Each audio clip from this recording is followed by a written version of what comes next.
Angin kencang yang melanda kawasan Jabotabek selama 2 hari ini membuat puluhan koleksi pohon di Taman Konservasi Kebun Raya Bogor tumbang. Umumnya pohon yang tumbang merupakan koleksi yang sudah berusia ratusan tahun.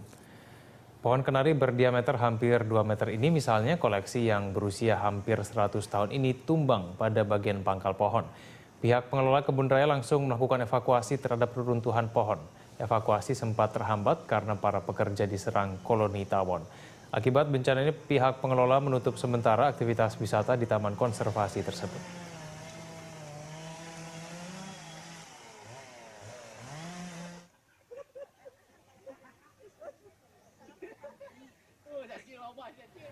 Ya, kembali di Dialog Jurnal Siang, pemirsa, dan di ujung telepon sudah ada Kepala Badan Penanggulangan Bencana Daerah atau BPBD DKI Jakarta, Bambang Musyawardana. Selamat siang, Pak Bambang.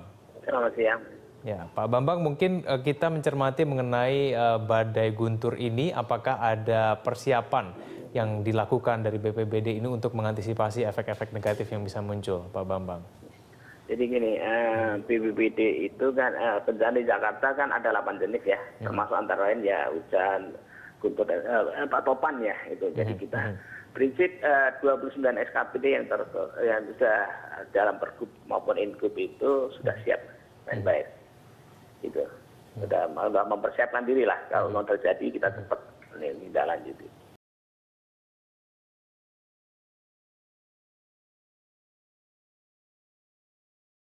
Lalu kemudian cuaca buruk. Iya, jadi kalau yang pohon-pohon tumbang kan itu kan jadi BPBD kan ada 29 SKPD, di dalamnya ada dinas pertamanan juga itu nanti itu tugas dari domainnya di dinas pertamanan yang akan menanggulangi gitu. Ada dinas pertamanan dengan pasukannya sudah ada. Kalau sudah hujan gede atau apalagi lihat itu cuacanya gelap, ada angin tuh mereka sudah langsung siap-siap tuh pasukannya itu.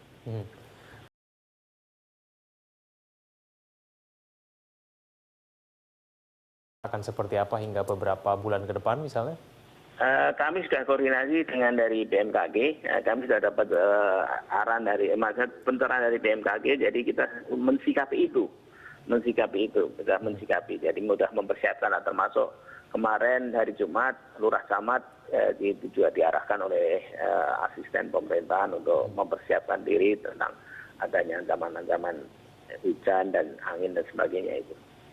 Gitu. Oke, baik. Saya kembali ke Pak Kukuh. Pak Kukuh, kalau kita cermati tadi ada berita yang kita bacakan dari Bogor ada beberapa pohon tumbang begitu. Apakah keadaan itu yang kemungkinan bisa terjadi di wilayah DKI Jakarta sekitarnya atau tidak nanti? Iya, potensi itu sudah turun ya, potensi karena memang hujan-hujan yang terjadi sekarang ini lebih cenderung tidak sifatnya lokal lagi. Dia berasal dari suplai uap air entah dari lautan atau dari daratan Asia, sehingga hujan-hujan yang terjadi sekarang mulai sifatnya rata, kemudian mulainya juga tidak sore hari lagi. Nah, awan-awan yang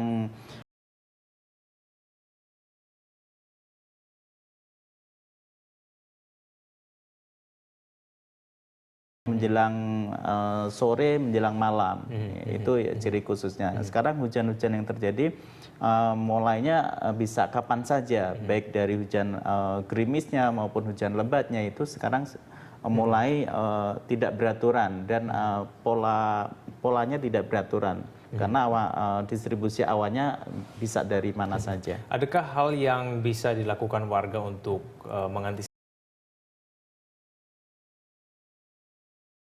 Iya, kalau antisipasi tentu kalau di awan cumulonimbus itu kan efeknya petir, kemudian angin kencang, hujan lebat. Ya, tentu antisipasinya adalah kalau angin kencang tentu dengan mengurangi dahan-dahan pohon yang sudah tua. Kemudian kalau petir kita berlindung di bangunan yang permanen, jangan di bawah pohon karena pohon penghantar listrik yang cukup baik sehingga kalau memang kita berteduh di bawahnya bisa tersambar juga. Kemudian kalau hujan lebatnya tentu drainase dan segala macamnya. Oke, baik. Iya. Kalau sekarang yang terkena thunderstorm ini adalah di wilayah timur itu, Pak ya.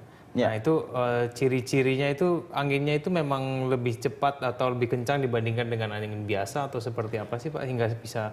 Iya, ciri khasnya